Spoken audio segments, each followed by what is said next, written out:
Welcome back to Discovering Life After 50 with Yvonne. I'm going to make this episode, well, it's late again, but I'm going to immediately respond to the message that I received from Anne. Thanks, Anne, for your engagement. Thank you for being brave enough to tell me your experience that you've had in a similar situation with your kids. 16 and 13 is such an emotional age. I mean, at 16 and 13 years of age, children have a hard enough time, don't they? Just navigating life because of hormones and growing up, and they're that in between age. They're too young for this, too old for that. And 13 and 14, well, my brother was 12 and I was 14, so we were smack bang at that age, in that age bracket of 13. But I was a lot older and for my age than 14. I had a lot of responsibility when I was a kid. So it made me a lot more responsible. I'm a kind of mini adult. I was a mini adult. I was responsible for looking after my siblings at lunch times. I was responsible for getting them up for school in the morning and getting them ready to make sure they were ready for school when my dad came back. My dad used to get up, take my mum to work, go and load his van and then come back to the house. In between, I'm responsible to get them up for school and get them ready for school. And when my mum and dad died, it wasn't just a car crash, it was a drunk driver. It was drunk driving that caused the car crash. So it had a double kind of whammy impact on life as we knew it. I mean, life as we knew it was over, let's be honest. So it has a major impact, and I don't know how your kids lost their dad, and I appreciate you telling me that they made the decision to go back to school. Back then, the funerals weren't like 3 weeks later. The funerals were like instant.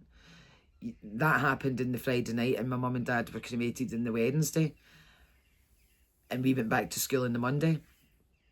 And when I think back, that if they'd kept us off for 6 weeks, would it have made any difference, right, to the results or what happened, or the teacher coming into the classroom and saying, oh, look at that face, only a face a mother could love?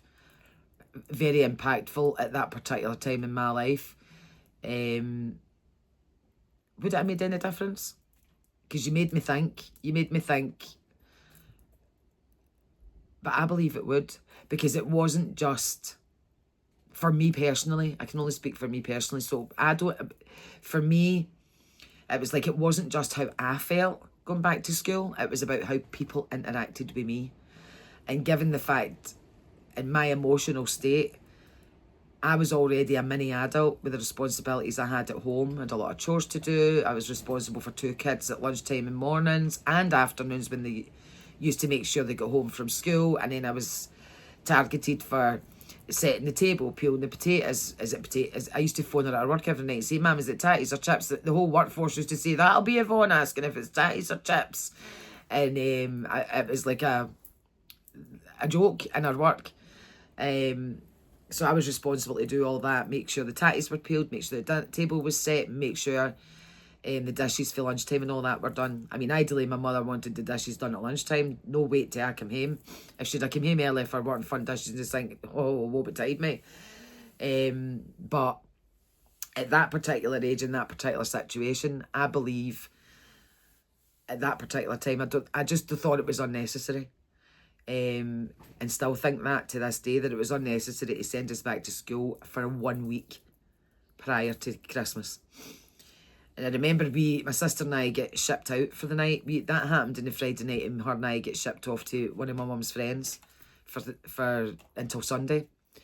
Do I regret that? Do I regret agreeing to that? I do, yes, very much so, for various reasons. Mostly for my brother. But there was a lot of traffic in and out the house that weekend that I never seen. I wasn't a witness to. I also got up on the Saturday morning and says to my mum's friend, if you get a newspaper, and she was like, you don't believe it, do you? And I'm like, no.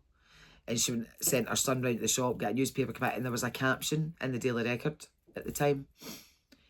And the photo that they put in the paper was of us 3 sitting with Santa. And I'm like,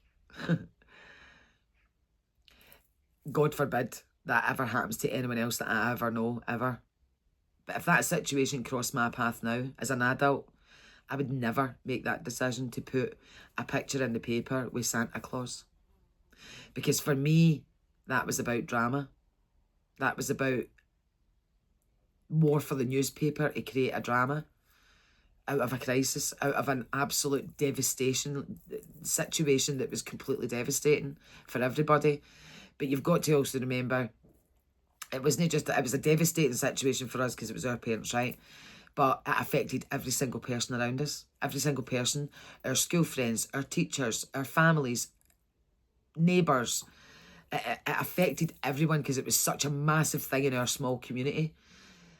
Because everybody in the community knew about it, everybody. And they sent us back to school, and you just know that the teachers didn't expect us to do anything. I mean, they weren't exactly going to walk back by our desk and say, head down, get work done, after something like that. You were just left to go on with it. And that's another thing. You were left to go on with it. There was no support. And I mean none. There was no support. Not from... I had one avenue of real support. And that was my adopted mother. And that was my mother's best friend. If it hadn't been for her, I don't know where or who I would be today. I give her all credit to who I've turned out to. Maybe she wouldn't love that idea right enough. But I give her full credit for the person I am today. I had a cracking start with my parents, and she finished it off. As a human being, I am what I am today because of her. And she is the best human being I've ever known. Best human being I've ever known. She's been more a mother to me than my own mother. I've had her longer. And she helped shape who I became after such a thing. She shaped how I navigated that situation. And there's so many things that happened after that was wrong. The decisions that were made, the way it was handled, the lack of support, the lack of sympathy, empathy, the lack of... I mean, I just poured myself in to my adopted mother and thank God every day for her. I mean, I'll tell you the stories. We'll do it through the episodes. I'm kind of aware of the time, and I'm trying not to keep the episodes any longer than 10 minutes. But I take your point, Anne, and I wholly agree that at 13 and 16, you're of an age where you can make that decision yourself, depending on them as children. Because some are not emotionally equipped. Some are emotionally equipped. So it's a decision, I suppose, that thankfully you allowed them to make. I wasn't allowed. I wasn't allowed to make that decision, and I also wasn't allowed to go to their funeral. I was denied that, and that has lived with me practically my whole life, and I will never, never, never, never forgive. And all the people that were involved, well, one of them's still alive, that were involved in that decision making are all gone now. So it's a situation I just, 45 years later, that's still raw. That really is raw. I was never allowed to attend their funeral. And it was the way it was completely handled. It was what was said to me the night before the funeral as to what I was going to wear to the funeral. And it's just, yeah. I was told if I cried at the funeral, I could take what I got when I got home. So I never went. And I'll never forget that. I will never, never forget that.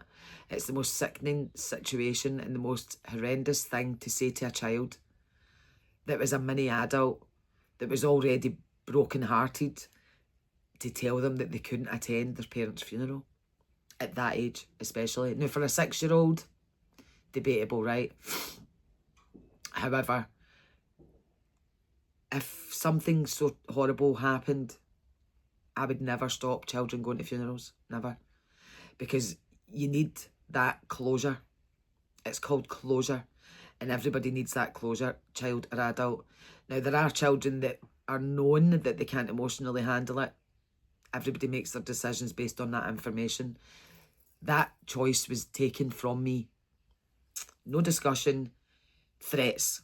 I got threats, and it's just, I'll never ever forget it. But we'll carry this story on next week, because I think this is a pretty emotive one that you can't just do in 10 minutes.